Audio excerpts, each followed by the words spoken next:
Right గా bomb blast కి సంబంధించిన బ్రేకింగ్ న్యూస్ చూస్తున్నాం. అమిత్ షా మాట్లాడడం జరిగింది. బాంబ్ బ్లాస్ట్ కి సంబంధించి I-20 కారులో పేలుడు అనేది జరిగింది అని చెప్పేసి కూడా అమిత్ షా క్లియర్ గా మాట్లాడడం జరిగింది. ఇక కారు స్లోగా వెళ్తూ ఉండగా ఈ ఘటన జరిగింది. I-20 కారులో కూడా ఈ ఘటన జరిగింది. ఆత్మాహుతి దాడిగా కూడా అనుమానాలు అయితే వ్యక్తం చేస్తున్నామని చెప్పేసి కూడా అమిత్ షా క్లియర్ గా చెప్పారు. I-20 కారులో ఈ పేలుడు జరిగింది. ఆత్మాహుతిగా దాడిగా కూడా అనుమానాలు అయితే వ్యక్తమవుతున్నాయి.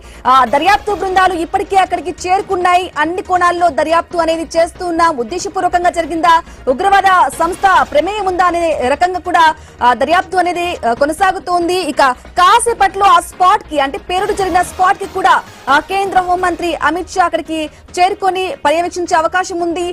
I-20 కారులో ఈ ఘటన జరిగింది. బాంబ్ బ్లాస్ట్ అనేది జరిగింది. ఎయిర్పోర్ట్ కి సమీపంలో, మెట్రోకి సమీపంలో పేలుడు అనేది జరిగింది. ఆత్మాహుతి దాడిగా కూడా అనుమానిస్తున్నాం చెప్పేసి కూడా మాట్లాడడం జరిగింది అమిత్ షా. ఇక కాసేపట్లో బాంబ్ బ్లాస్ట్ జరిగిన ప్లేస్ కి అమిత్ షా వెళ్ళడం చూసుకోవచ్చు. ఇక లైవ్ చూద్దాం.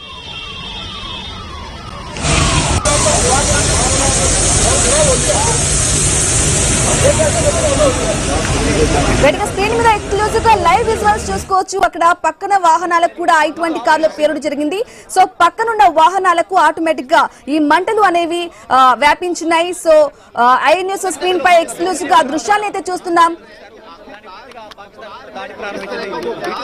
ఇక I-20 కార్ ఏదైతే హోమ్ మినిస్టర్ అమిత్ షా చెప్పడం జరిగిందో ఆ కార్ ని మనం ఐన్యూస్ స్క్రీన్ పై ఆ దృశ్యాల్ని విజువల్స్ ని ఎక్స్క్లూజివ్ గా చూసుకోవచ్చు. ఇక ఈ పేలుడు దాడికి సంబంధించి ముంబై నుంచి ప్రధాన నగరాలు హైదరాబాద్, ముంబై ఇటువంటి నగరాలన్నీ కూడా హై అలర్ట్ అయితే ప్రకటించడం జరిగింది. ఢిల్లీలో బాంబ్ బ్లాస్ట్ కి సంబంధించి కూడా అమిత్ షా ఇప్పటి వరకు మాట్లాడడం జరిగింది. ఆత్మాహుతి దాడిగా కూడా మేము అనుమానాలు అయితే వ్యక్తం చేస్తున్నాం. ఫర్దర్ గా ఇన్ఫర్మేషన్ ఏది ఉన్నా సరే చెప్తామన్నట్టుగా కూడా అమిత్ షా మాట్లాడారు. ఇక కాసేపట్లో ఆ స్పాట్ కి అక్కడికి వెళ్లి క్లియర్ గా అంటే పరిశీలించడం కూడా జరుగుతోంది.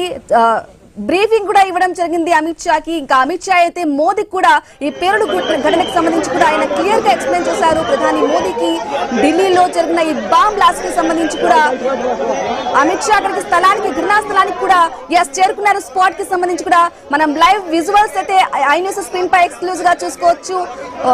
Home minister Amit Shah spot కి చేరుకున్నారు. బాంబ్ బ్లాస్ట్ జరిగిన ప్రాంతం I-20 కారులో పేలుడు జరిగింది. ఆ పేలుడుకు సంబంధించి ఆ కార్ని, ఆ స్థలాన్ని, అక్కడ కొన్ని మృతదేహాలు కూడా చెల్లా చెదురుగా కాళ్ళు చేతులు విరిగి ఉన్న వాదన కూడా కనిపించింది. సో మనం ఎక్స్క్లూజివ్ గా ఐన్యూస్ స్క్రీన్ పై విజువల్స్ చూసుకోవచ్చు. అమిత్ షా అక్కడికి ఆ స్పాట్ కి చేరుకున్నారు. ఆ స్పాట్ ని పరిశీలిస్తారు. పూర్తిగా అక్కడ స్పాట్ లో పరిశీలించి అసలు ఎలా జరిగింది, ఏ విధంగా జరిగింది. రైట్ గా లోక్ నాయక్ జయప్రకాష్ హాస్పిటల్ దగ్గర నుంచి విజువల్స్ అయితే ఎక్స్క్లూజివ్ గా మనం చూసుకోవచ్చు. అమిత్ షా ఘటనకు సంబంధించి కూడా ఘటనా స్థలాన్ని పరిశీలించేందుకు స్వయంగా అమిత్ షా ప్రాంతానికి వెళ్లడం జరిగింది. మనం ఐన్యూస్ స్క్రీన్ పై ఎక్స్క్లూజివ్ గా చూస్తూ ఉన్నాం. ఈ పేలుడు ఘటనకు సంబంధించి కూడా ప్రధాని మోదీ ఆరా తీశారు. ఏం జరిగింది, ఎలా జరిగింది అని చెప్పేసి దీనికి సంబంధించి అమిత్ షా బ్రీఫింగ్ కూడా ఇచ్చారు. అక్కడ చూసుకోవచ్చు. నడుచుకుంటూ ఆ ఘటనా స్థలానికి కూడా అక్కడ ఆగి హాస్పిటల్ దగ్గర, లోక్ నాయక్ హాస్పిటల్ దగ్గర కూడా అక్కడ ఆగి అమిత్ షా నడుచుకుంటూ వెళ్తున్నారు. ఘటనా సంబంధించి ఆ స్థలాన్ని కూడా పరిశీలిస్తారు. ఇక కాసేపట్లో వస్తానని చెప్పినట్టుగా కూడా ఆ స్పాట్ కి కూడా వెళ్లడం జరిగింది అమిత్ షా. ఐన్యూస్ స్క్రీన్ పై ఆ విజువల్స్ కూడా ఎక్స్క్లూజివ్ గా చూసుకోవచ్చు. I-20 కారులో పేలుడు అనేది జరిగింది. ఆత్మాహుతి దాడిగా కూడా ఈ ఘటనకు సంబంధించి అనుమానం అయితే వ్యక్తం చేస్తున్నాం. ఇక కాసేపట్లో అక్కడికి చేరుకుంటాను, ఘటనా స్థలాన్ని పరిశీలి